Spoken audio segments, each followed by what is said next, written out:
लौंग घर में रखिए, भोजन के बाद लौंग लेना, लवंग, ये बहुत कारगर है। वो क्या बोलेंगे उसको, इलायची। भोजन के बाद आप इलायची लीजिए, गांठों का दर्द नहीं रहेगा। इलायची इतनी फायदेमंद है, तो महंगी है, स्वास्थ्य के लिए तो कितनी भी महंगी हो। ये आज नियम आप ले लें, जमीन पर ऐसे हमेशा के लिए बैठे रहें, भोजन के बाद 2 इलायची मुख में आप डालिए। जिनकी दाढ़ में दर्द होता है, पायरिया हो रहा है, माथे में दर्द है, बिल्कुल जबड़ा सूख रहा है, सूज रहा है, भोजन के बाद 2 लौंग लेने का अभ्यास कीजिए।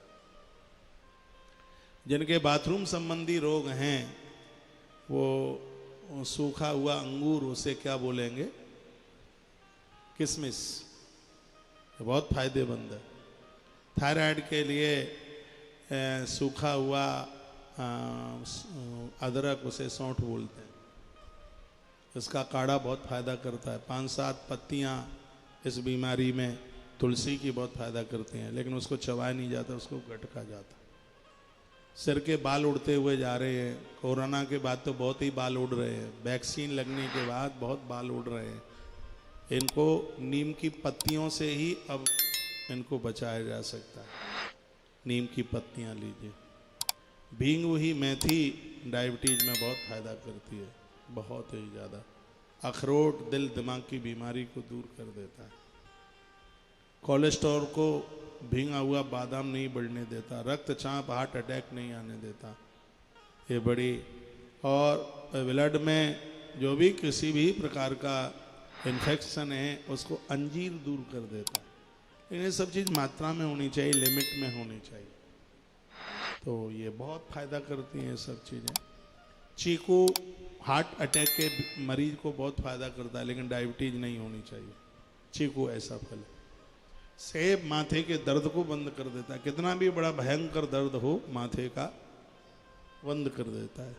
सरसों के तेल में भुना हुआ लहसुन, कनपट्टी का अंदर का कान का पर्दा फट गया हो तो उसको भी जोड़ देगा।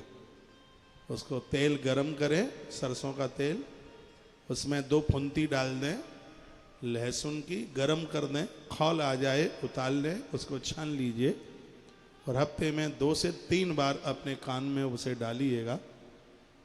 कान की जितनी भी कान संबंधी जितनी भी दिक्कत परेशानियां हैं, वो सब ठीक हो जाएगी।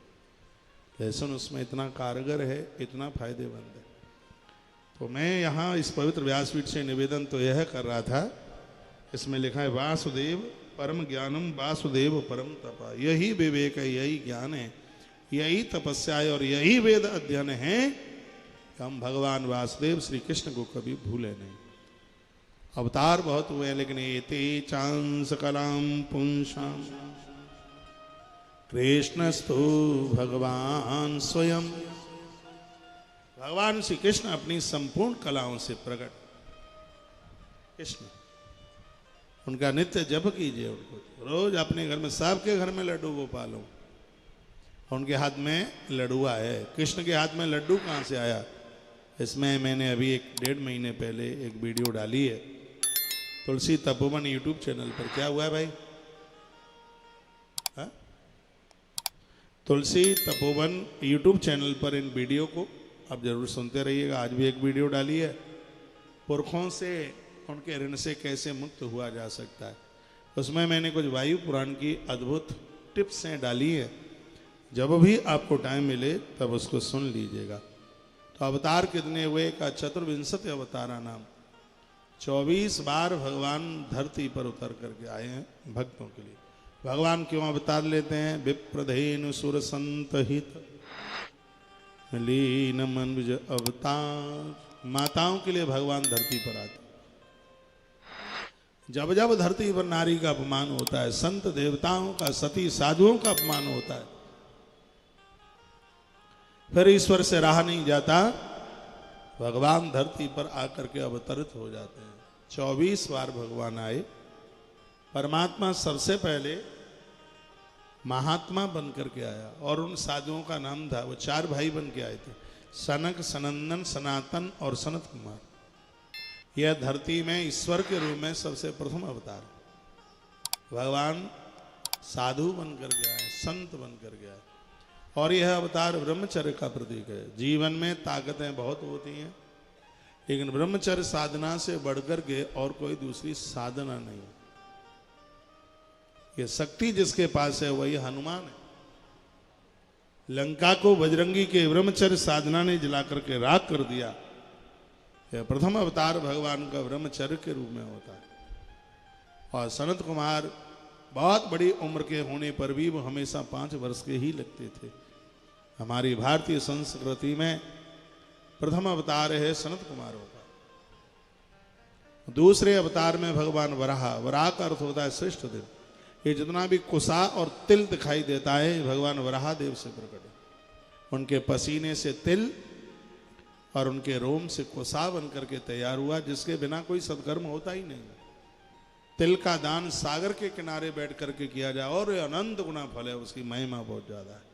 तिल कुसा, यह भगवान वराहदेव से इनकी प्राकट्यता हुई है, भागवत में आप सुनेंगे। उसके तत्पश्चात देवसी नारद जी का अवतार हुआ है। नारद बड़े अद्भुत महात्मा है। नारद जी ने एक ग्रंथ लिखा है, अपने आपके हाथ में लग जाए तो उसको पढ़ लेना, और वह ग्रंथ है नारद भक्ति सूत्र। 84 सूत्र है। मैंने अभी पता नहीं कौन से महीने में नारद भक्ति सूत्र की कथा वृंदावन से सुनाई है। बड़ा अद्भुत आनंद है। भक्ति कैसी हो, उसमें कई प्रकार की भक्ति का वर्णन श्री देव ऋषि नारद जी ने किया है। तृतीया ऋषि सर्ग देवर्षि तसा, ये तीसरा अवतार हुआ है बाबा नारद का। तुर्ये धर्म कला सर्गे नर नारायण ऋषि, चौथे अवतार में नर नारायण। पंचमा कपिलो नाम सिद्धेशा काल विप्लुता, 5वें अवतार में भगवान कपिल नारायण, जिन्होंने अष्टांग भक्ति और सांख्य का दर्शन कराया है।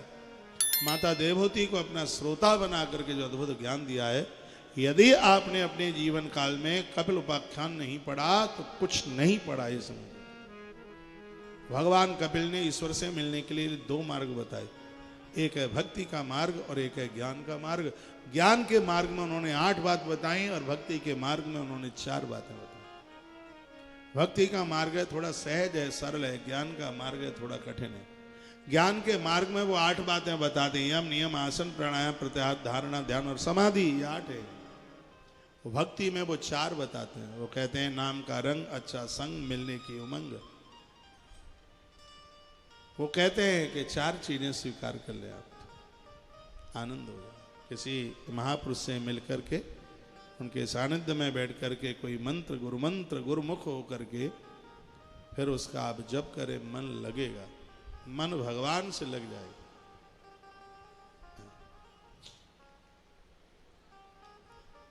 और जिसका मन ईश्वर में रम गया है उसके तो आनंद ही आनंद है। गोपियों ने कहा था, गोपियों ने किसी को पूछा, तुम कृष्ण के लिए क्यों रोती रहती हो?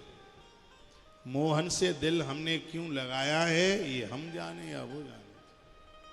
गोपियां कहती हैं तो हमें पता है कि इससे मन लगाने में हमें क्या मिला।